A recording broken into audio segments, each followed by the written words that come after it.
Alhamdulillah, wassalatu wassalamu ala rasulillah Sayyidina wa maulana Muhammad ibni Abdillah wa ala alihi wa sahbihi wa man tabi'ahu wa mawalah.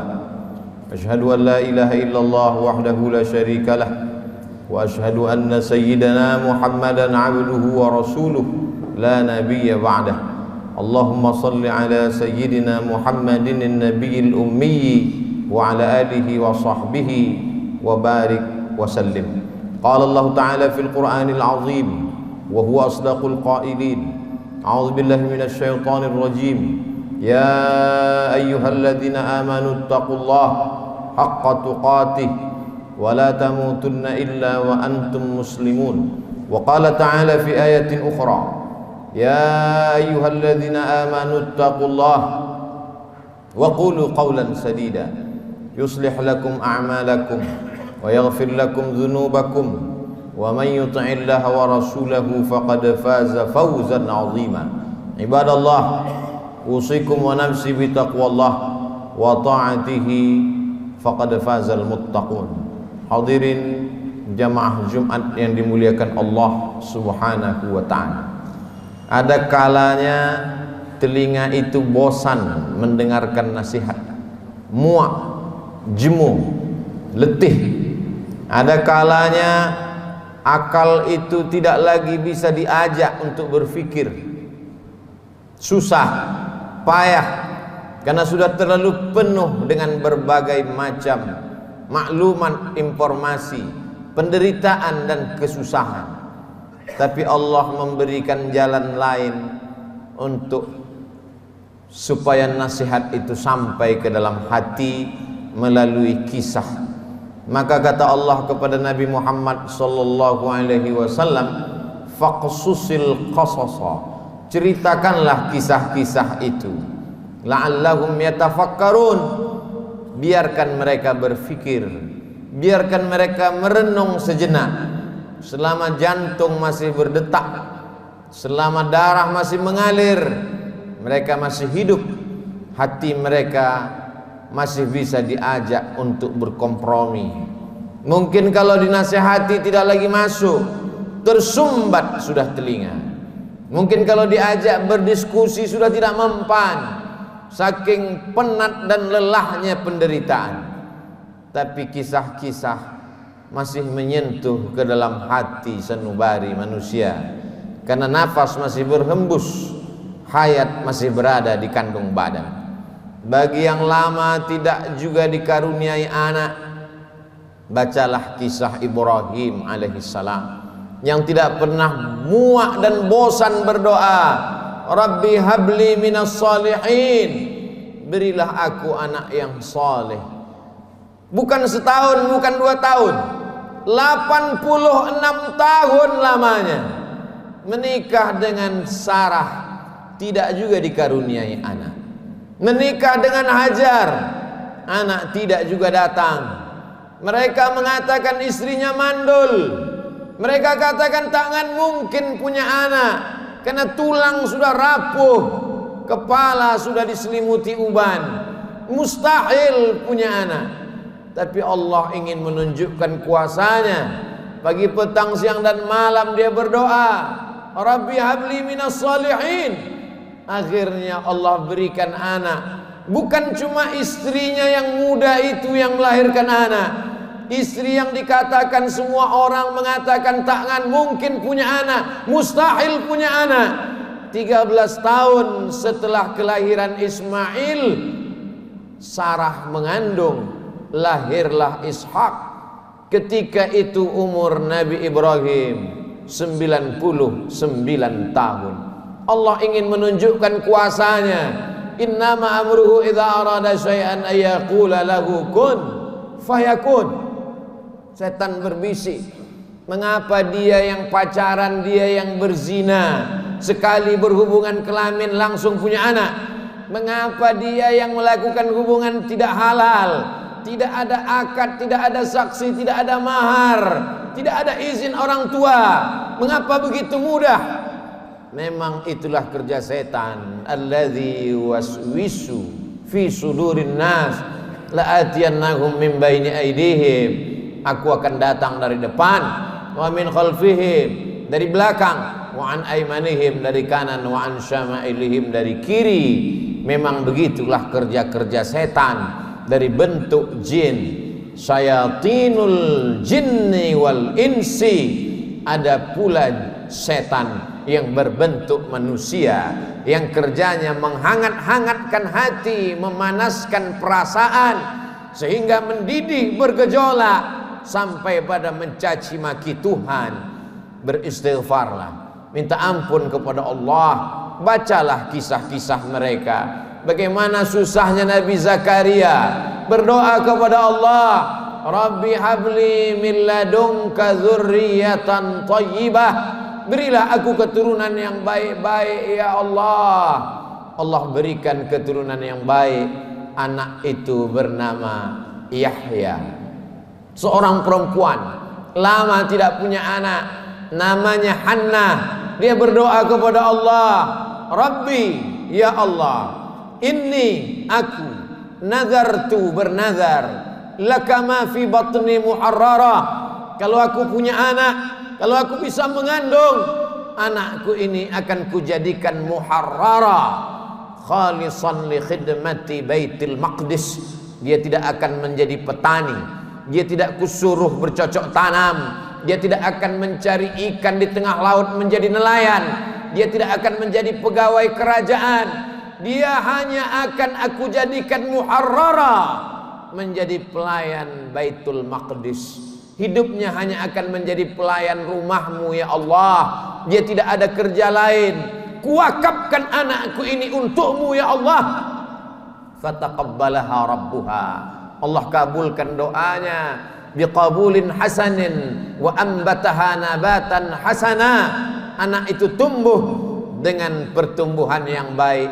Wa inni sammaituha Maryam, anak itu aku beri nama Maryam. Wa inni u'idzuha bika wa dzurriyyataha, aku minta perlindungan kepada engkau, bukan hanya kepada dia, wa dzurriyyataha, tapi sampai kepada anak cucunya, minasyaitonir rajim, supaya jangan sampai dia diganggu, digoda oleh setan yang terkutuk. Begitulah mereka orang-orang yang soleh. Ibrahim, Zakaria, Hannah, suaminya Imran, satu surat khusus untuk mereka. Nama suaminya Imran, nama istrinya Hannah. Hannah melahirkan anak Maryam, Maryam melahirkan anak Isa. Mereka orang yang dekat dengan Allah, tapi tetap diuji oleh Allah. Mereka orang yang dipilih Allah, tapi hidup mereka juga penuh dengan penderitaan dan kesusahan. Lalu siapa kita yang baru sekali dua menempelkan kening ke lantai, bermunajat kepada Allah, merasa hidup mesti senang, hidup mesti tenang, hidup mesti kenyang, padahal kita tak layak untuk menenteng sandal alas tapak kaki mereka. Kita bukan apa-apa dan kita bukan siapa-siapa. Bagi yang hidupnya selama ini berada di istana yang megah dan cantik, penuh dengan emas, berlian, permata, harum, semerbak, tiba-tiba tercampak dan terbuang, bacalah kisah Musa alaihissalam. Dibesarkan di istana Fir'aun, lengkap dengan pelayan, makanan pakaian terjaga bersih rapi, penuh dengan dayang-dayang, sampai akhirnya dia melihat ada dua orang yang sedang berkelahi. Fawakazahu Musa, Musa melerai, jangan kalian bergaduh, jangan berkelahi. Tapi kedua orang ini tidak juga menghentikan perkelahiannya. Fawakazahu Musa, Musa meninju dan memukulnya. Orang yang dipukul itu mati, dan kebetulan yang mati itu adalah masyarakat kelas atas, masyarakat keluarga Fir'aun. Musa takut, dia pergi bernaung di bawah kayu yang rindang sambil berpikir meninggalkan istana Fir'aun yang megah, gagah, perkasa. ketika Nabi Muhammad SAW Isra Mi'raj, Nabi melihat dari Burak turun ke bawah. Dia lihat ada pohon yang rindang di tengah gurun pasir. Nabi bertanya kepada Jibril alaihissalam, pohon apa itu Jibril? Jibril menjawab, itulah pohon tempat bernaungnya Musa alaihissalam ketika dia terusir dari istana Fir'aun. Ayah tidak ada, ibu tidak ada, istri tidak punya, anak apalagi, sebatang kara, terbuang jauh dari istana. Satu-satunya berpegang teguh hanya kepada Allah. Orang yang bersama dengan Allah hatinya menjadi ramai walaupun dia di tengah kesunyian. Orang bersama dengan Allah dia bahagia walaupun dia dalam kesusahan dan penderitaan. Orang yang bersama dengan Allah tak pernah putus asa. Bersama dengan harta akan binasa, bersama dengan kemegahan, kemuliaan, jabatan akan berakhir. Bersama dengan dia, siapa dia? Al-Hayyu Maha Hidup. Bersama dengan dia, siapa dia? La ta'khudhuhu sinatun wala naum. Dia yang tak mengantuk dan tidak tidur. Ternyata itu hanya skenario Allah.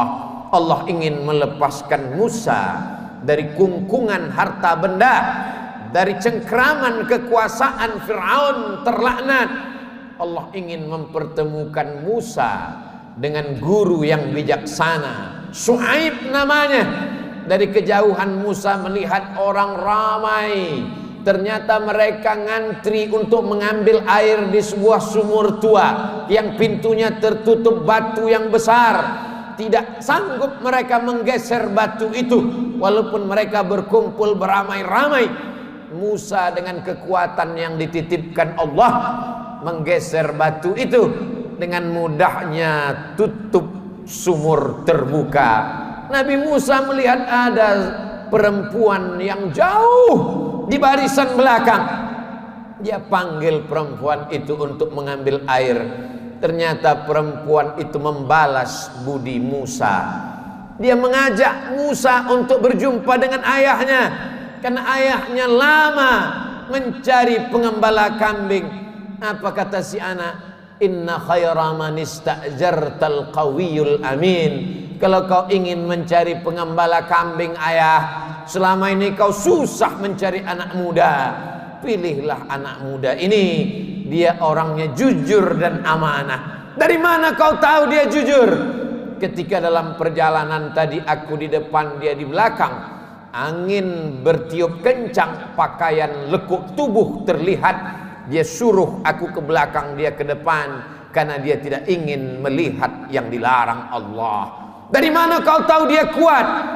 30 orang laki-laki ingin menggeser batu besar dari pintu sumur yang menutup.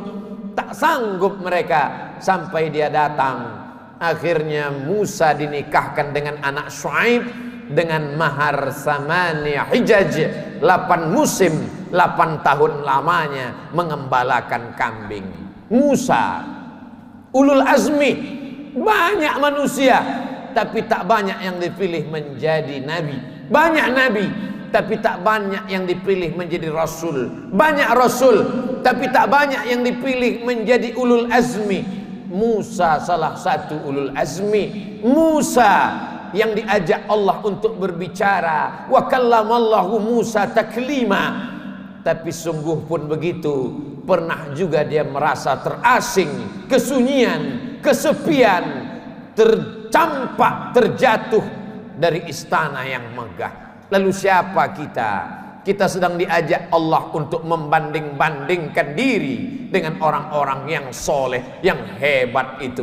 Engkau yang ditugaskan untuk menjadi guru agama, menjadi juru dakwah di tempat yang jauh, di tengah hutan belantara, melewati air gelombang pasang, melewati sungai, melewati batu karang yang tajam, sampai di tempat tujuan tidak disambut dengan tala'al badru alaina. Kau tak disambut dengan marhaban, kau tak disambut dengan permadani merah, kau tak disambut dengan sukacita. Dicaci maki, diejek. Akhirnya hati merasa marah, panas, meninggalkan dakwah, masuk ke dalam perahu. Perahu terombang-ambing di tengah lautan.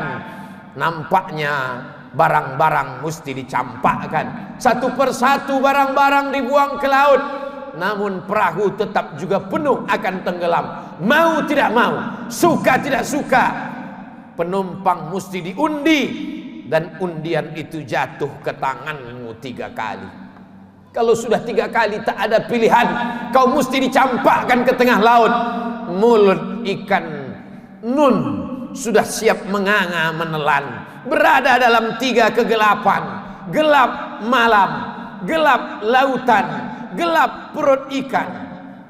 Ada kalanya kita merasakan kegelapan, hutang keliling pinggang, satu pun tak ada yang suka. Kawan menjadi lawan, keluarga menjadi musuh. Apa yang dapat kau ucapkan? Itu yang dirasakan oleh Nabi Yunus alaihi salam. Dia hanya berucap dengan mulutnya, la ilaha illa anta subhanaka inni kuntu minaz zalimin.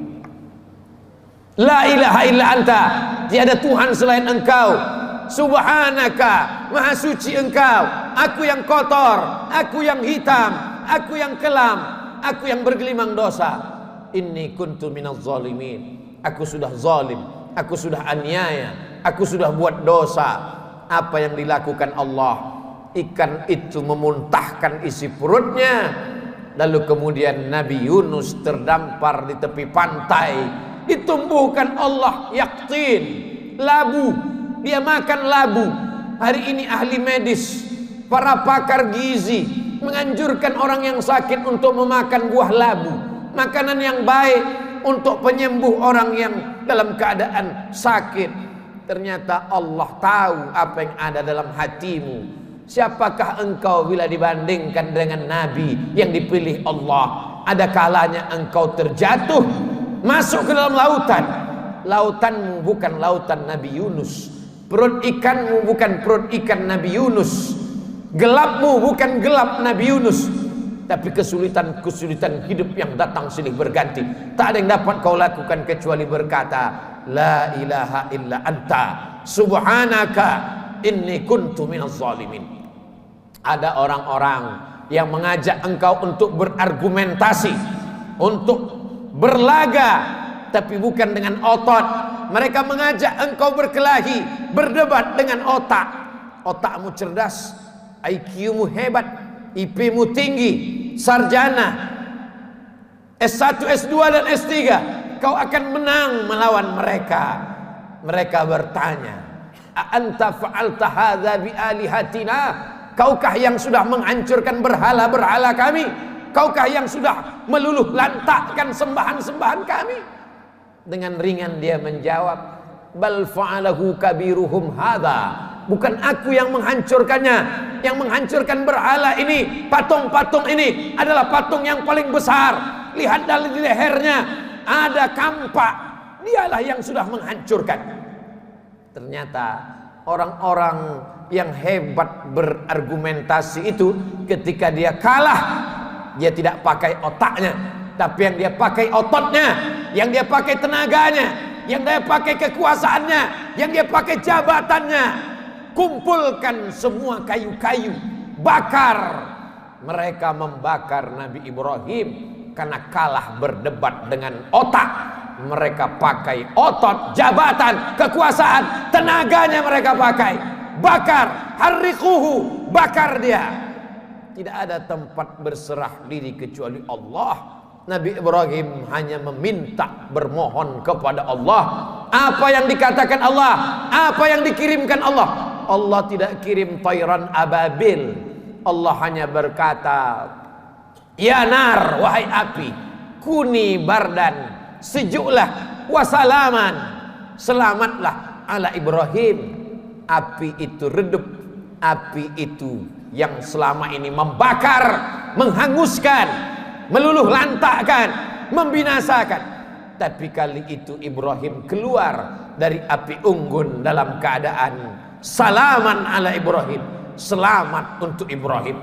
Ibrahim kita ucapkan bukan sekedar pemanis bibir, di ujung lidah. Ibrahim kita sebut kama sallaita ala Ibrahim wa ala ali Ibrahim, kama barakta ala Ibrahim wa ala ali Ibrahim. Kalau anakmu mati, ternakmu mati, kebunmu kering kerontang, segala penghasilanmu hilang, tak cukup sampai di situ, penyakit pun datang, orang-orang menjauh. Bacalah kisah Nabi Ayub alaihissalam. Adakah Nabi Ayub berkeluh kesah? Adakah Nabi Ayub berkata, aku ini Nabi, kenapa anakku mati? Aku ini Rasul, kenapa ternakku mati? Kenapa kering kerontang? Dia hanya berkata, Rabbi, ya Allah, anni massaniyad dur, aku kena penyakit ya Allah, wa anta arhamur rahimin, engkau maha penyayang di antara yang sayang. Tidak ada Nabi Ayub berkata sehatkan aku. Nabi Ayub tak minta sembuhkan aku. Dia hanya berkata anni massaniyad dur, aku kena penyakit ya Allah, wa anta arhamur rahimin, engkau maha penyayang di antara yang sayang. Dia malu meminta kepada Allah, dia malu berkeluh kesah kepada Allah, dia malu. Malu adalah satu cabang dari iman. Malu kepada manusia biasa, malu kepada malaikat biasa, tapi ini malu berkeluh kesah kepada Allah, malu meminta kepada Allah. Itulah akhlak para nabi. Faqsusil qasasa, ceritakan kisah-kisah itu, la'allahum yatafakkarun, mudah-mudahan mereka berfikir. Kembali kepada Al-Quran, baca Al-Quran, baca terjemah, baca kisahnya, menyejukkan hati, menenangkan jiwa. Barakallahu li wa lakum fil Qur'anil azim, wa nafa'ani wa iyyakum bima fihi minal ayati wadh-dhikril hakim, wa taqabbala minni wa minkum tilawatahu innahu huwal ghafurur rahim.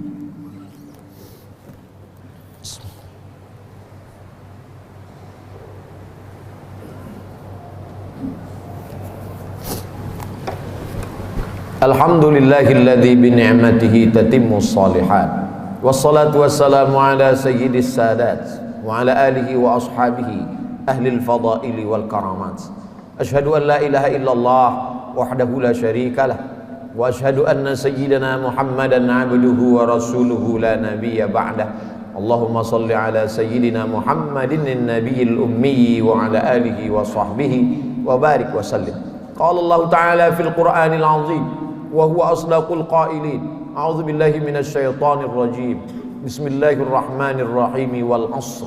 Innal insana lafi khusr illa alladhina amanu wa 'amilus shalihat wa tawashaw bil haqqi wa tawashaw bis sabr.